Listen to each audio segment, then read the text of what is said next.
बच्चों, कैसे हो सभी। फिर से स्वागत है आपका आपके अपने YouTube चैनल एक्सपर्ट एकेडमी पर। और आज मैं यहाँ पे आपके लिए लेकर आ चुका हूँ जो 10th क्लास की हमने सीरीज चलाई थी, जो सुपर शॉर्ट की जो सीरीज चल रही है उसमें थर्ड चैप्टर का मतलब सेकंड वीडियो मैं आपके सामने लेकर आ चुका हूँ।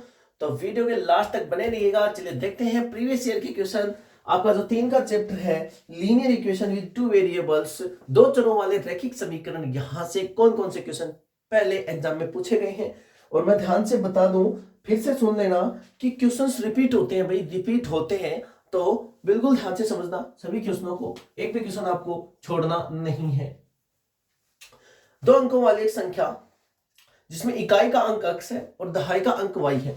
सबसे पहले हम बात करेंगे 2025 के बारे में। 2025 में जितने भी क्वेश्चंस आए उन सब की बात यहाँ पे हम करने वाले हैं। तो कह रहा है कि इकाई का अंक तो x है और दहाई का अंक y है, देन फाइंड द संख्या, है ना। संख्या हमें फाइंड करनी है। In a 2 digit number the unit digit is x and the 10th digit is y, then that the number is. देखो, कोई भी नंबर हमारे पास होता है ना, उसको दो अंकों की संख्या को हम, अगर हमारे पास एक्स वाई नंबर है और उसमें इकाई का अंक x है, सॉरी इकाई का अंक y है और दहाई का अंक x है, इकाई का अंक y है और दहाई का अंक x है, तो हम उसको ऐसे फॉर्म में लिखेंगे 10x प्लस y। बात आई समझ में। लेकिन यहां पे हमें क्या कह रहा है कि इकाई का अंक तो y है, सॉरी इकाई का अंक तो x है और दहाई का अंक y है, ये मतलब हमारे पास संख्या है। तो इसको लिखने के लिए हमें लिखना पड़ेगा 10y प्लस x। मतलब ये जो पहला है, ये जो डिजिट है इसको तो 10 से मल्टीप्लाई करना और जो ये है इसको प्लस ऐड करना है। फॉर एग्जांपल मैं आपको बता दूं, मैं यहाँ पे 96 लिखता हूं, चलो ठीक है।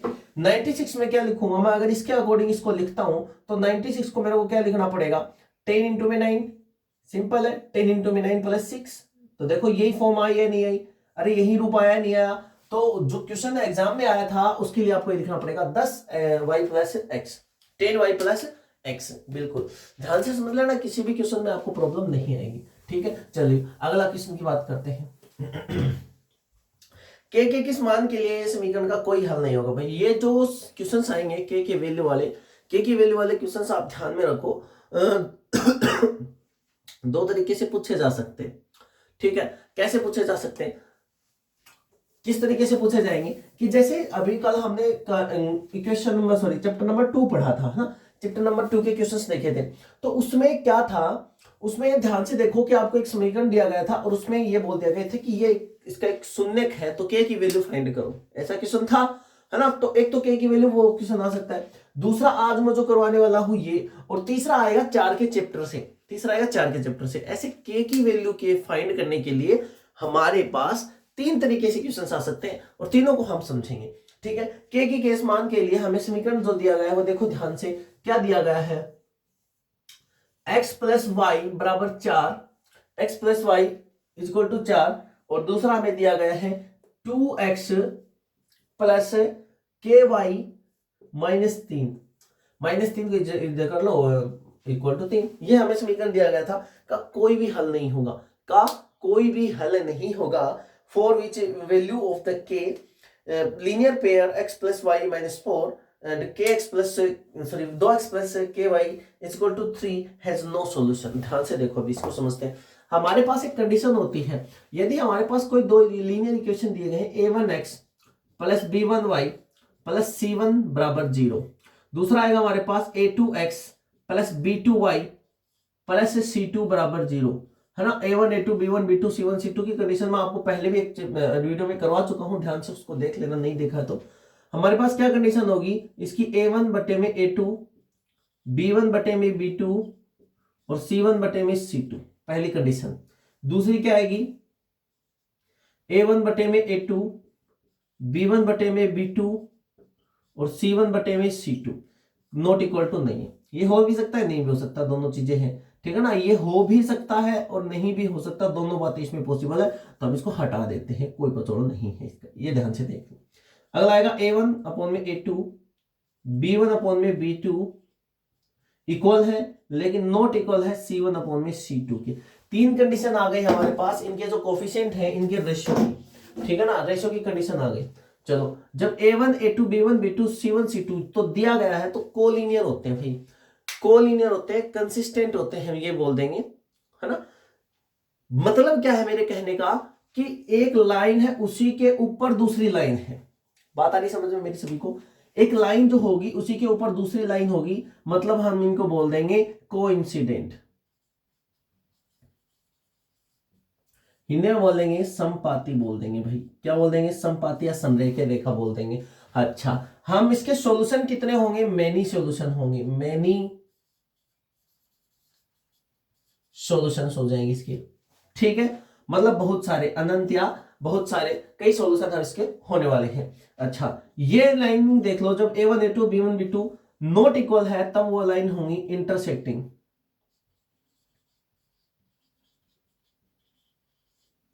प्रतिच्छेदी रेखाएं हो जाएंगी, प्रतिच्छेदी रेखाएं हो जाएंगी।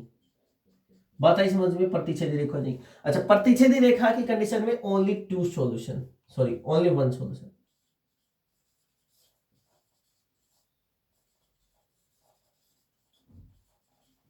ओनली एक सॉल्यूशन होगा। बात आ रही समझ में सभी को?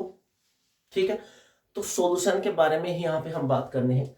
अगला है a1 a2 b1 b2 बराबर है लेकिन c1 c2 बराबर नहीं है, तो ये लाइन हो जाएंगी पैरेलल लाइन। ये लाइन हो जाएंगी समांतर रेखाएं। कौन सी हो जाएंगी भैया? समांतर रेखाएं हो जाएंगी। और समांतर रेखाओं की कंडीशन में नो सॉल्यूशन की कंडीशन यहां पे हमारे पास आएगी। क्यों आएगी?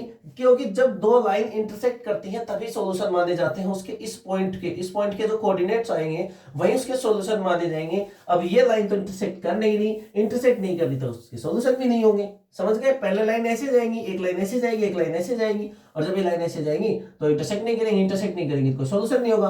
अब यहाँ पे हमें क्या बोल रहा है कि इसका क्या है, इन दोनों के क्या दिए गई है? नो सॉल्यूशन की कंडीशन दी गई है। इसकी नो सॉल्यूशन की कंडीशन इस इक्वेशन की दी गई है। और यहां से क्वेश्चन आएगा के की वैल्यू के लिए, या तो नो सॉल्यूशन की कंडीशन से आएगा या मेनी सॉल्यूशन की कंडीशन से आएगा, है ना। इंटरसेक्टिंग की कंडीशन से के की वैल्यू का क्वेश्चन नहीं आएगा।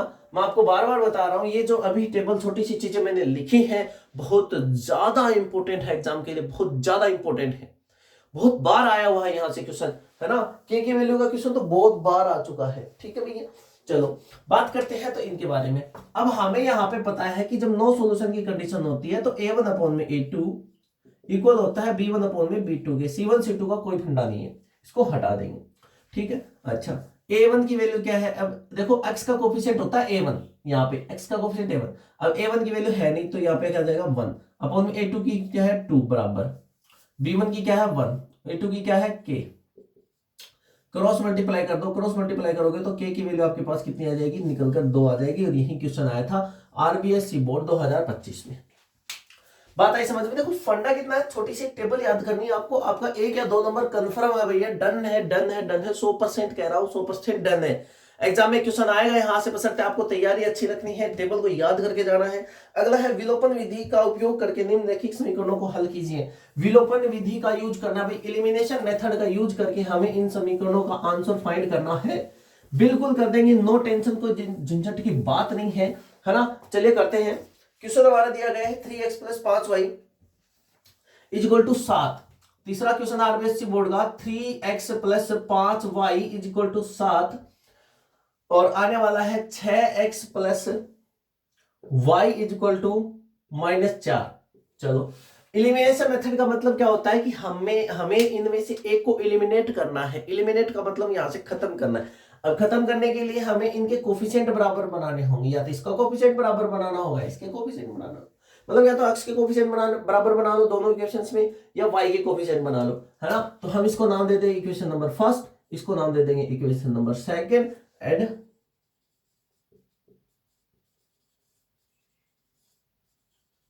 Multiplying by 5 of equation second equation को 5 से मल्टीप्लाई कर देंगे हम। 6x प्लस y, इसको 5 से मल्टीप्लाई कर दिया, और ये 5 -4 इंटू में 5 इससे मल्टीप्लाई कर दिया। जैसे क्या तो हमारे पास आया 30x प्लस 5y बराबर -20। ठीक है भैया, ये क्वेश्चन नंबर आ गया थर्ड। ठीक है, अब हम कर देंगे subtract equation first, sorry equation third from equation first में से सब्ट्रैक्ट कर दो। लिख दिया हमने 3x प्लस 5y बराबर 7, इसके नीचे लिख दिया 30x प्लस 5y बराबर -20 कर दो। सब्ट्रैक्ट करते हैं नीचे की साइन चेंज हो जाते हैं, ये कैंसिल आउट हो गया। 30 में से 3 गए माइनस का 27x बच जाएगा भैया, ठीक है। और ये कितना जाएगा प्लस में कन्वर्ट हो जाएगा, माइनस का तो पहले से ही आ जाएगा 27, ठीक है। फाइनली x की वैल्यू हमारे पास आ जाएगी 27 बटे -27, 27 से 27 कैंसिल, x की वैल्यू क्या आ जाएगी -1। ये हमारा राइट आंसर यहाँ पे रह जाएगा। बिल्कुल सिंपल क्वेश्चन था, आपको मेथड को फॉलो करना है, एलिमिनेशन मेथड को यूज करना था। यहाँ पे विलोपन विधि से हमने इसको सोल्व कर दिया है। बिल्कुल वेरी गुड, अच्छे से समझ लेना सारी चीजों को। अगला चलो 2025 के क्वेश्चन हमारे कंप्लीट हो चुके हैं। 26 के बारे में बात करते हैं, सॉरी 24 के बारे में बात करते हैं।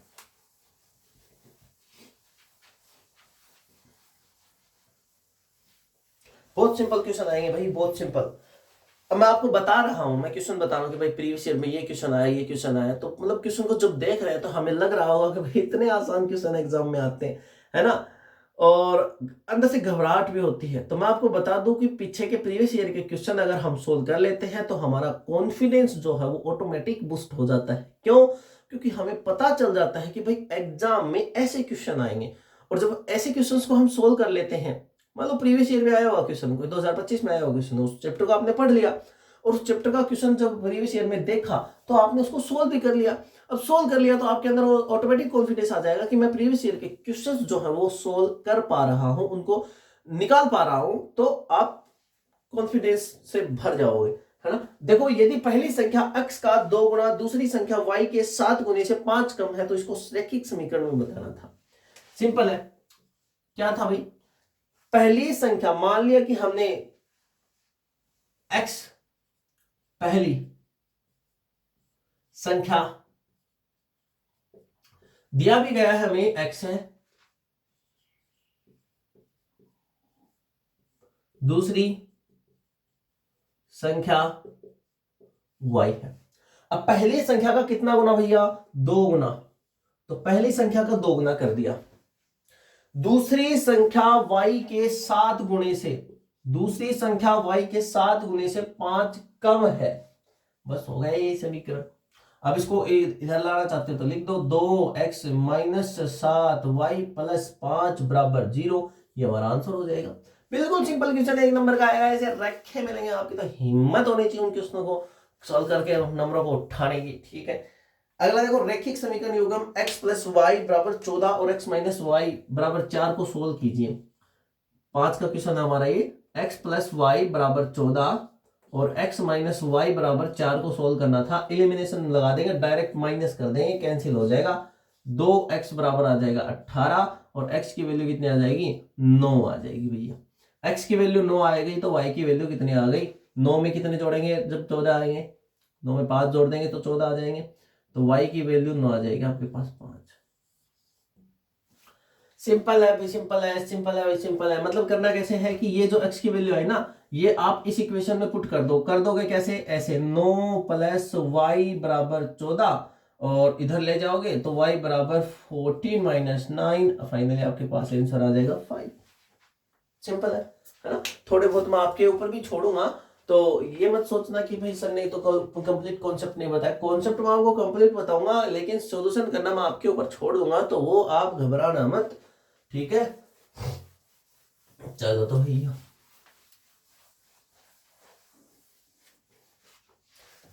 दो 2024 का तीसरा क्वेश्चन देखो। दो संख्याओं का अंतर 26 है, एक संख्या दूसरी संख्या की 3 गुनी है, तो दोनों संख्याएं ज्ञात कीजिए।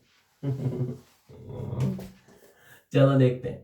6 का क्वेश्चन आएगा हमारे आज की वीडियो का। माना कि दो संख्याएं लिखेंगे, माना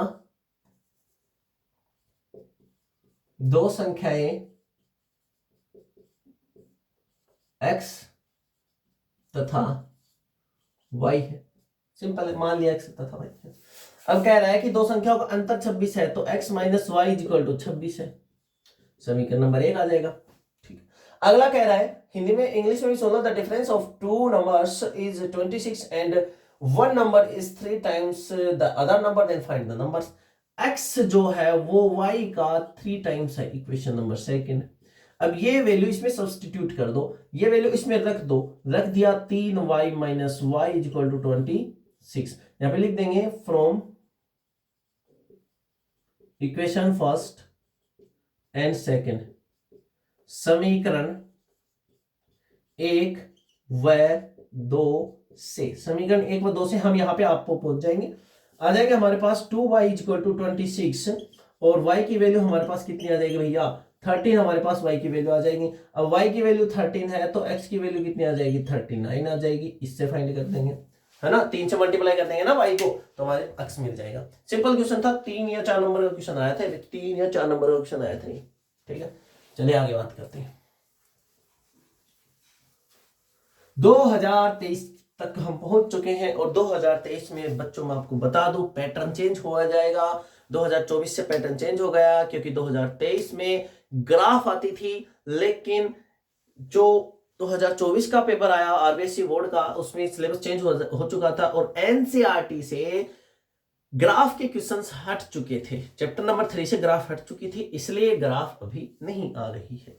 के किस मान के लिए समीकरण युग्म के अनंत हल होंगे, लोग ही बता दिया ना, अनंत हल होंगे। मैंने बताया था मैनी सॉल्यूशन, है ना। 7 का क्वेश्चन आ जाएगा हमारे पास, 3x minus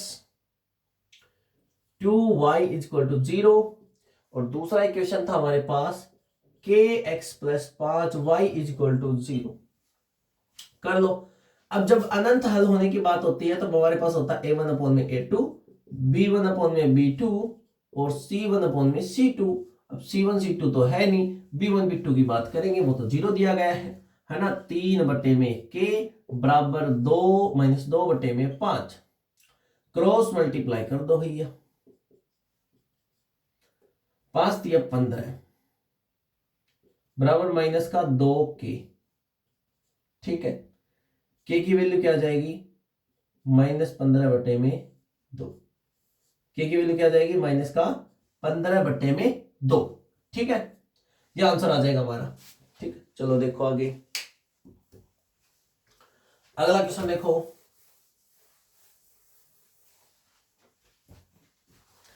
x plus Y बराबर 14, x माइनस वाई बराबर 4। अभी अभी मैंने क्वेश्चन करवाया है, इसको ग्राफ ये विधि से सोल्व करना एग्जाम में आया था 2023 में। ध्यान से एक चीज को समझो, 2023 में ग्राफ की विधि से सोल्व करना आया और 2024 में इसको डायरेक्ट सोल्व करना दे दिया, मतलब इक्वेशन सेम आया है। समझ गए मेरी बात। चलो 2022 की बात करते हैं। 2023 में 2 ही क्वेश्चन आए थे, एक ग्राफ का आया था, एक मैंने करवा दिया। के किस मान के लिए रैखिक युग्म समीकरण का कोई भी हल नहीं है, कोई भी हल नहीं है तो मतलब पैरेलल की कंडीशन है। किसी कौन सी इक्वेशन है, parallel, no solution. No solution की कंडीशन क्या बताई थी, जब लाइन क्या होंगी, पैरेलल होंगी। तो जब लाइन पैरेलल हो जाएंगी तो हमारा आज का क्वेश्चन रहेगा 8 नंबर का। 9 नंबर का क्वेश्चन यहाँ पे हम करने वाले हैं और इक्वेशन चलो लिख लेते हैं। 3x प्लस वाई बराबर 1। ठीक है, दूसरा हमारे पास 2k माइनस 1 इंटू में x plus y is equal to 2k plus 1। ठीक है, कर लो सोल्व। तो मैंने आपको क्या बताया था, C1 C2 का कोई रोल नहीं होता, ओनली B1 B2 का यूज करते हैं हम और A1 A2 का यूज करते हैं। तो A1 अपॉन में A2 is equal to B1 upon में B2 होता है।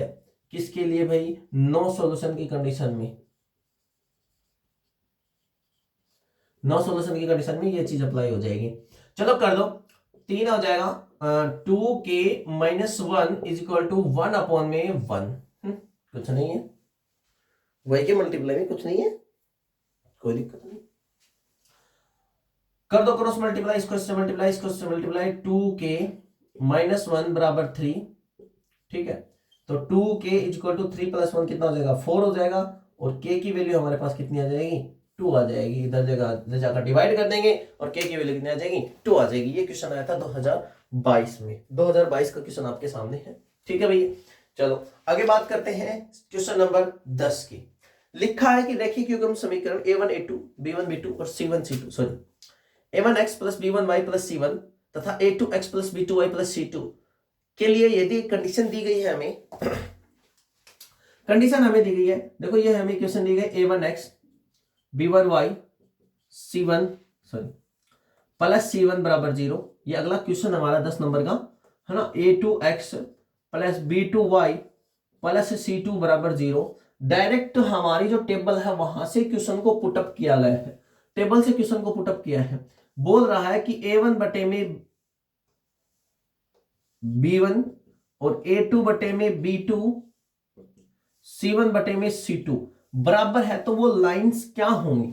ब्लैंक आया था, फिल इन द ब्लैंक में क्वेश्चन आया था कि ऐसी ऐसी कंडीशन अप्लाई हो रही है तो वो रेखाएं क्या होंगी। अब जब वो ऐसी कंडीशन अप्लाई होती है, वो लाइन जो होती हैं, जब मतलब तीनों बराबर दिए गए रहते हैं, तब वो लाइन क्या होती है, क्या होती है, कोइंसिडेंट होती है, संपाती रेखाएं होती हैं, एक के दूसरे के ऊपर होती हैं, है ना। तो कोइंसिडेंट आपका आंसर आ जाएगा इसमें। और आप ये बोल सकते हो कि क्या होंगी, वो कंसिस्टेंट भी होंगी, कंसिस्टेंट भी होंगी, कोइंसिडेंट भी होंगी और मैनी सॉल्यूशन होंगे, इनफाइनाइट सॉल्यूशन होंगे। अब यहां पे एक बात घुमा दी, देखो इसने इन दोनों को इंटरचेंज कर दिया, तो कोई दिक्कत नहीं है, ऐसे क्वेश्चन इंटरचेंज हो सकता है। बात आई समझ में, ऐसे क्वेश्चन इंटरचेंज हो सकता है। ठीक है भैया, कोई दिक्कत नहीं है, आसान क्वेश्चन आया था बिल्कुल।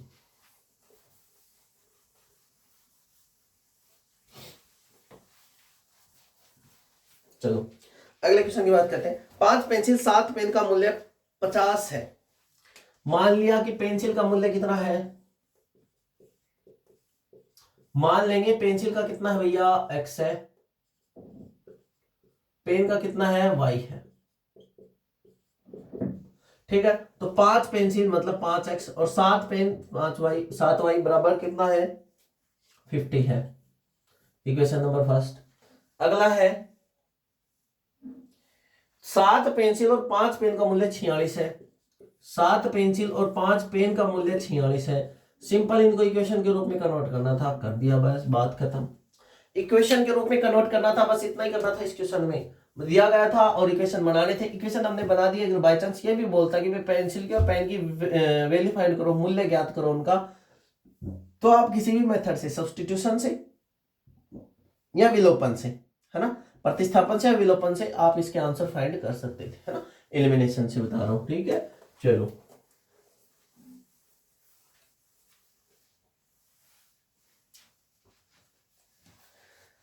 अगला क्वेश्चन, निम्नलिखित युग्म समीकरण को हल कीजिए।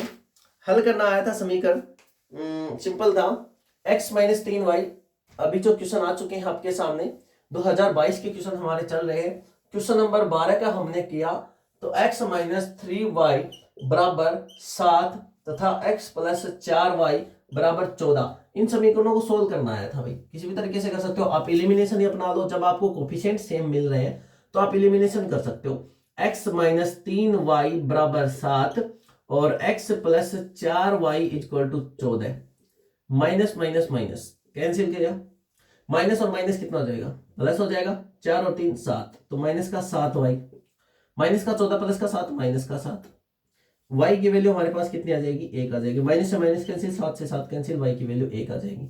अब y की वैल्यू 1 इसमें पुट करेंगे पहले समीकरण में, तो x माइनस 3 इंटू में 1 इक्वल टू 7 पुट कर दिया, और x equal to minus 3 equal to 7 और x इक्वल टू 7 और 3 10, x की वैल्यू 10 आ गई। सिंपल है भाई, है ना। ठीक है, तो ये थे हमारे आज के कुछ क्वेश्चंस थे, और ग्राफ ये विधि से भी कुछ क्वेश्चंस आए थे, है ना। 2021 में आए हैं, 22 में आए हैं, तो ग्राफ अभी आ नहीं रही। ठीक है, तो सिंपल से सॉल्यूशंस के क्वेश्चंस आप निकाल के देखोगे जो भी बुक में दिए गए हैं। ये आप याद रखो कि बुक का ही क्वेश्चन आपके एग्जाम में आने वाला है, बाहर का कोई क्वेश्चन नहीं आएगा। ठीक है ना, तो ध्यान से इन चीजों को समझते रहना, है ना। आगे हम कल हमारी वीडियो रहेगी 4 के चैप्टर में जो क्वेश्चंस हैं प्रीवियस ईयर के, वो लेकर आएंगे।